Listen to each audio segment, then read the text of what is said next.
Dopo un lungo percorso mi ritrovo qua a essere stato proclamato miglior sommelier del Veneto dalla parte professionista. Incredibile, devo dire un grazie all'AIS, un grazie a tutti i miei colleghi, tutti gli amici che mi hanno spronato e mi hanno fatto vedere la strada. Questo deve essere un monito per dire a tutti, anche voi ce la potete fare. Io vengo da tutt'altra esperienza, avevo un'impresa edile e da 5 anni sono sommelier e adesso mi ritrovo qua su questo palco, miglior sommelier del Veneto. Sono emozionata, non ci credevo, ammetto di aver studiato tanto, però la parte del Leone l'ha fatta la scuola concorsi di Graziano Simonella, infatti io pubblicamente vorrei dedicare la mia vittoria a lui. È un'esperienza unica che invito tutti i sommelier a provare. Il veronese Gianluca Boninsegna, miglior sommelier professionista del Veneto, e la veneziana Laura Vianello, che cinge la corona per la categoria non professionisti. Così si presenta la regione detentrice del titolo 2014, nelle mani del veneziano Ottavio Venditto.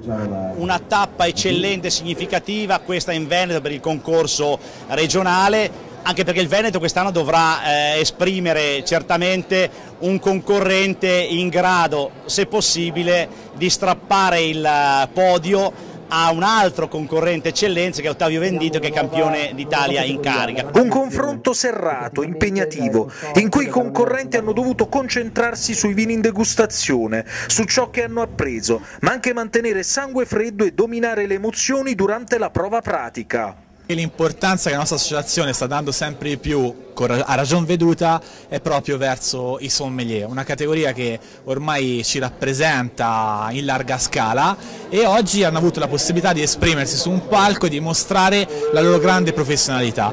Quindi questo è un momento importante per dare visibilità a chi nell'associazione lavora, spesso sotto traccia. Il Veneto conferma di essere una regione di sommelier in fermento, con la scuola concorsi punta avanzata di un nuovo protagonismo giovanile. Non è ancora una certezza, andiamoci cauti, ma sicuramente un segnale importante che ci fa ben sperare.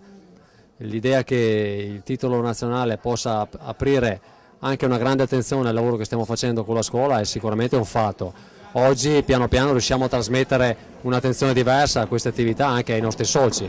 La scuola concorsi del Veneto ha davanti a sé un percorso ricco di interessanti prospettive. È un percorso importante, ricco di sacrifici, di impegno, che ha gratificato due splendidi ragazzi che io seguo da anni e che mi stanno dando una grande soddisfazione. Poi Ciarea, Padova, Vicenza, Venezia, la possiamo chiamare come vogliamo, però l'importante è trovarsi qua tutti assieme attorno a un bicchiere di vino. La delegazione di Padova è stata autrice di un'organizzazione perfetta che ha collocato il concorso regionale nella Kermesse Wine Experience. Cosa importantissima, la manifestazione dell'anno è il concorso Miglior Sommelier Veneto, quindi noi siamo orgogliosi di aver ospitato questo evento. Una realtà importante quella della sommelieria padovana, testimoniata dalla vicinanza delle istituzioni del territorio. Si comprano ormai vini che vengono da tutto il mondo, ma l'Italia e la nostra enologia deve ricavarsi una nicchia importante a livello internazionale legata alla qualità, e questo attraverso i professionisti che sono i sommelier. Credo che sia necessario un dialogo continuo con l'Associazione Italiana Sommelier, perché il nostro territorio ha bisogno di promuovere i prodotti enologici locali. Tra l'altro i Colli Ugani oggi stanno dando dei frutti davvero straordinari, un'eccellenza che non si vedeva da tempo e oggi finalmente abbiamo dei prodotti che meritano la loro fama. Bagnoli di Sopra, Villa Widman, una sede della Kermesse che ha testimoniato come meglio non si poteva la riscoperta dei luoghi anche meno conosciuti del Veneto profondo. Goldoni era grande amico di Ludovico Widman, che era uno dei proprietari, era stato nel tempo uno dei proprietari del comprensorio.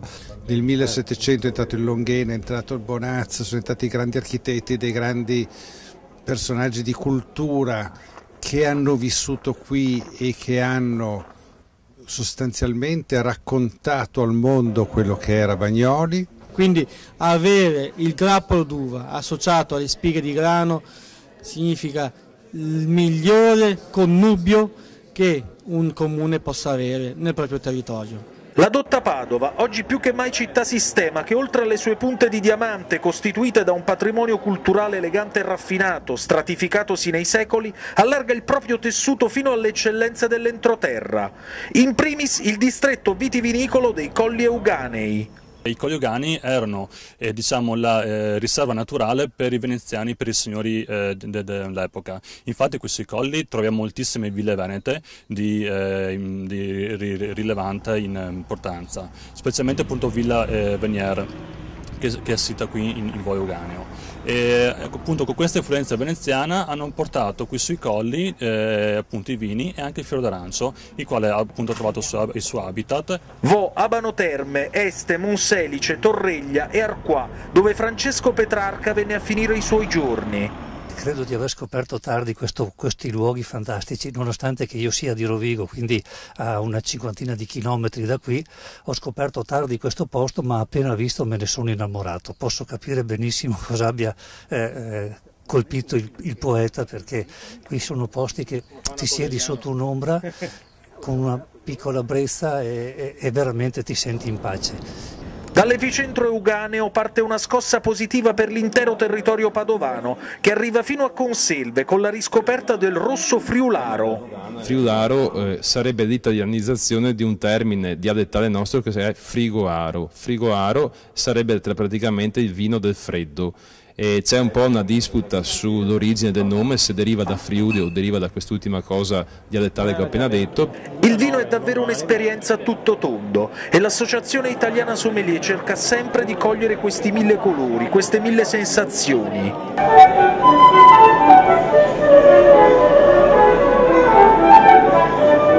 Perché l'abitudine al bello e il rispetto per un ambiente e una storia millenari saranno il motore per uscire dal tunnel della crisi e del declino.